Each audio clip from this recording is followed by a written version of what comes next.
अखिलेश, लगता है तुम खैनी बना रहे हो।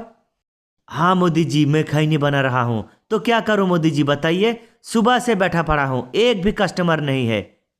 अखिलेश, थोड़ा ज़्यादा बनाओ खैनी। मुझे भी थोड़ा खैनी चाहिए, थोड़ा सा ज़्यादा बनाओ।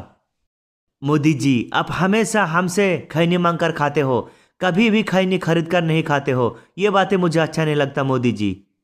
हाँ अखिलेश, तुम सही कह रहे हो। जब मैं बीड़ी पीता हूँ, मोदी जी बीड़ी मांग कर पी लेता है।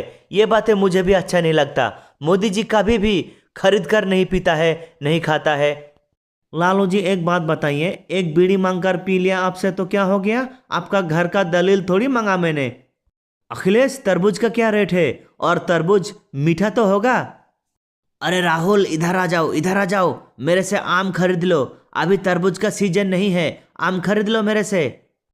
अरे राहुल, आम भी मत खरीदो, अभी आम का भी सीजन चला गया और तरबूज का भी सीजन चला गया। तुम मेरे से लीची खरीद लो। इधर आ जाओ राहुल। मोदी जी, लालू जी, आप दोनों एक बात बताइए, अभी कौन सा सीजन है लीची का और आम का, ये बताइए आप लोग। सही कहा राहुल भाई, तुम सही कहा। ये दोनों हमेशा ऐसा ही करता है। जब भी मेरे पास कोई कस्टमर आता है, ये दोनों बुला लेता है। ये बातें मुझे अच्छा नहीं लगता। अखिलेश, एक बात बताऊं मैं, काल से तुम दूसरा जगह पर दुकान खोल लो। ये लालू जी और मोदी जी के पास दुकान मत खोलो। ये दोनों हमेशा ऐसा ही करता है। जब मैं सब्जी बेचा करता था तो इन दोनों को पास ही बैठता था। ये दोनों हमेशा ऐसा ही है, पहले से ही ऐसा ही है। हाँ राहुल भाई, कल से मैं दूसरी जगह पर तरबूज जाके बेचूंगा, इधर नहीं बैठूंगा मैं। अखिलेश, तुम ये बातें 6 महीने से बोलकर आ रहे हो, लेकिन कभी हमसे दूर नहीं जा पाते हो। और भाई लोग वीडियो लाइक करें, शेयर करें, चैनल को सब्सक्राइब करें।